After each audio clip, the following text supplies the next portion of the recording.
आजकल आप अपनी गाड़ी या बाइक में जो पेट्रोल डला रहे हैं उसमें शराब मिली हुई है। घबराइए मत, मैं शराब की बोतल की बात नहीं कर रहा हूँ। मैं बात कर रहा हूँ उस इथेनॉल की जिस पर सरकार का कहना है कि इससे देश का पैसा बचेगा, किसानों की आय बढ़ेगी और तेल इंपोर्ट कम होगा। लेकिन आज सबसे बड़ा सवाल कि अगर पेट्रोल में अब 20% तक एथेनॉल मिल रहा है तो पेट्रोल सस्ता क्यों नहीं हुआ? आखिर फायदा किसे मिला? सरकार को, किसानों को, ऑयल कंपनियों को या आम आदमी को? आइए पूरी कहानी तथ्यों के साथ समझते हैं दोस्तों।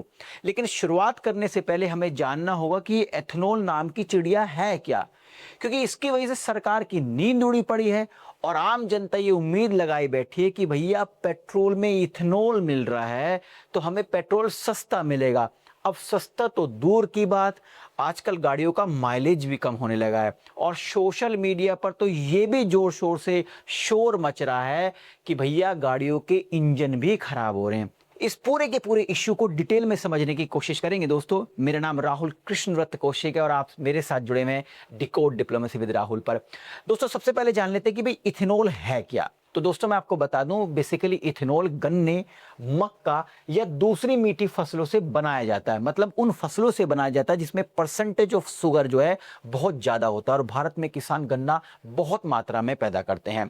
अब होता क्या है, इन सभी की सभी फसलों से रस निकाला जाता है और फिर इस रस को सड़ाया जाता है और सड़ा कर उसी से निकाला जाता है एल्कोहल, सड़ा हुआ एल्कोहल, और बाद में उसको फिल्टर करके बनाया जाता है एथेनॉल। यानी कि जो मैं शराब कह रहा हूं वो वही एथेनॉल है, क्योंकि शराब का और इस एथेनॉल का रासायनिक नाम एक ही है। इवन रासायनिक केमिकल फॉर्मूला भी एक ही है।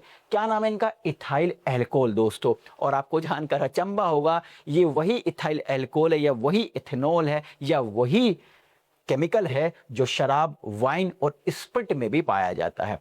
अब सवाल ये उठता है कि इस इथेनॉल को सरकार पेट्रोल में क्यों मिला रही है?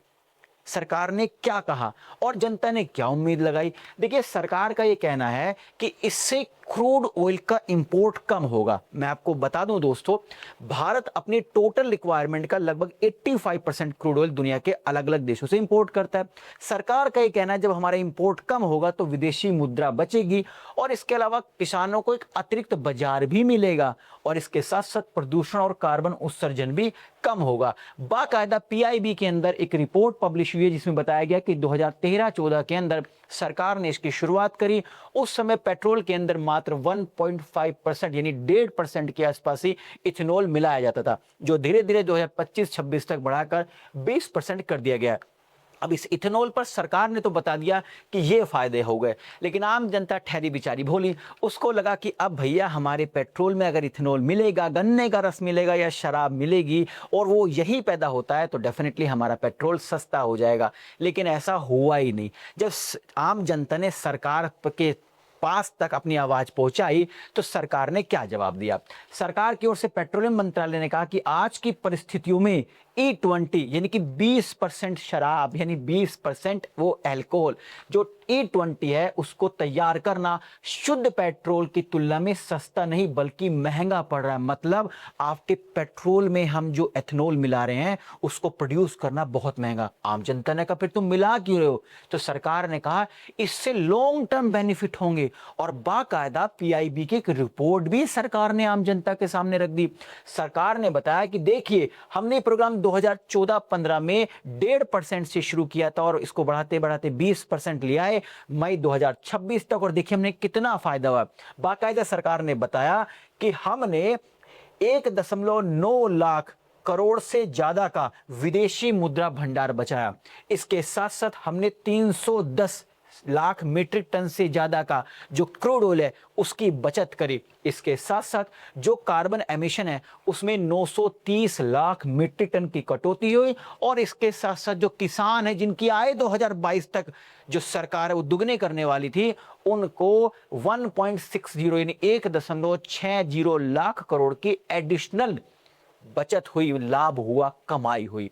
अब दोस्तों जैसी इथेनॉल मिलाया सरकार ने तो आम जनता का अपना रुख है। आम जनता इसका फायदा चाहती थी कि पेट्रोल सस्ता हो, लेकिन सरकार कह रही है कि इससे दीर्घकालीन फायदा होगा।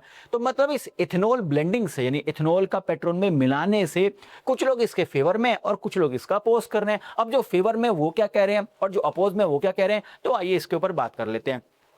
देखिए गाड़ी के रेस्पेक्ट में अगर मैं बात करूं तो जो इथेनॉल E20 के जो फेवर में है उनकी बात करते हैं और जो इसके आलोचक हैं उनकी बात करते हैं। अगर गाड़ी के माइलेज की बात करें तो जो E20 के समर्थक हैं वो कहते हैं कि इससे गाड़ी के माइलेज पे कोई खास फर्क नहीं पड़ेगा, बस केवल मामूली से 3 से 5% का माइलेज कम हो सकता है। कमेंट में बताइएगा कि अगर आपके पास बाइक है या आपके पास कार है, वैसे आजकल की महंगाई के दौर में कार को मेंटेन करना थोड़ा कॉस्टली पड़ सकता है, तो अगर आपके पास कार या बाइक है तो माइलेज क्या घटा है? तो जो इसके समर्थक है वो कहते हैं कि माइलेज में कोई खास कमी नहीं हुई, 3 से 5% की होगी। लेकिन जो इसके विरोध में उनका कहना है कि माइलेज काफी घट गया है, भैया मेरी गाड़ी का माइलेज आधा भी नहीं रहा है, ऐसा तक लोग बात कह रहे हैं। इसके अलावा इंजन पर क्या असर पड़ा है, तो जो इसके समर्थक हैं वो कहते हैं, जैसे सरकार हुआ, ऑटो कंपनी हुआ या कुछ जो अध्ययन कर रहे हैं उनका कहना है कि इंजन खराब होने के ठोस वैज्ञानिक प्रमाण नहीं मिले। क्या इस पर कोई रिसर्च की गई थी? अगर की गई थी उसका डेटा हो तो आप मुझे कमेंट बॉक्स में एक बार आप शेयर कर दीजिएगा जरूर उसका लिंक। इसके जो विरोध कर रहे हैं उनका कहना है कि इंजन और उसके परफॉर्मेंस और पार्ट से जुड़ी समस्याएं देखने को मिली है। कुछ ने तो कुछ इमेजेस भी लगा दी थी कि जो पेट्रोल की टंकी है उसमें मधुमक्खी घूम रही है। इसके अलावा पुराने वाहन पर क्या असर पड़ेगा, तो E20 को सुरक्षित बताया जा रहा है, खासकर नए E20 कंपेटेबल वाहनों के लिए। मतलब जो E20 कंपेटेबल वाहन नहीं है, जो पुराने वाहन है, उसके बारे में तो कुछ भी नहीं स्पष्ट तौर से बताया गया, सब घोलमल रवैया है।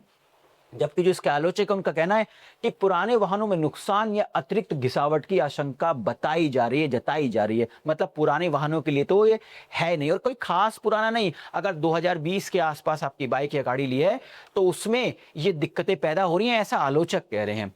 अब देश को फायदा हो रहा है कि नहीं हो रहा है, तो जो E20 के समर्थक उनका कह रहा है कि भैया इससे हमारा जो इंपोर्ट है क्रूड ऑयल का वो कम होगा, जैसे PIB में सरकार ने डेटा पेश भी किया है। इसके अलावा विदेशी मुद्रा की बचत होगी और किसानों की आय में वृद्धि होगी। यार किसानों का नाम मत लिया करो, अगर सरकार कहीं पर भी किसानों का नाम लेता है तो मेरे रोंगटे खड़े हो जाते हैं, झुंझुनाहट सी पैदा होती है, क्योंकि 2022 के अंदर भी ये वही सरकार है जो किसानों की आय डबल करने वाली थी, लेकिन कब से डबल करने वाली थी इसके मामले में कुछ नहीं बताया गया। इसके अलावा जो इसके आलोचक है उनका कहना है कि खाद्य फसलों, पानी के उपयोग और लागत को लेकर उन्होंने चिंताएं व्यक्त की हैं कि सरकार केवल और केवल आने वाले समय में फिर सारे किसानों को इन्हीं फसलों की ओर मूव कर देगी जिससे मैक्सिमम इथेनॉल प्रोड्यूस हो किया जा सके। इसके अलावा कानूनी विवाद की अगर बात करें तो सरकार इस नीति का बचाव करती हुई नजर आ रही है, जबकि E20 से जुड़ी शिकायतें उपभोक्ता अदालत तक पहुंच गई है कि हमने E20 मिला हुआ जो पेट्रोल है वो अपनी बाइक या कार में ऐड कराया, डलवाया और उससे हमें ये दिक्कतें हुई। तो आई थिंक इस वीडियो के माध्यम से जो इन्फॉर्मेशन मैं आप तक पहुंचाने वाला था दोस्तों वो पहुंच गई होगी। जाने से पहले एक रिक्वेस्ट है, अगर आपको वीडियो पसंद आई है तो लाइक और शेयर करना ना भूलें, ताकि मुझे एक मोटिवेशन मिल सके दोस्तों इस तरह कंटेंट बनाने के लिए। तो मिलते हैं अगली वीडियो में, तब तक स्टे ट्यून्ड, बाय बाय।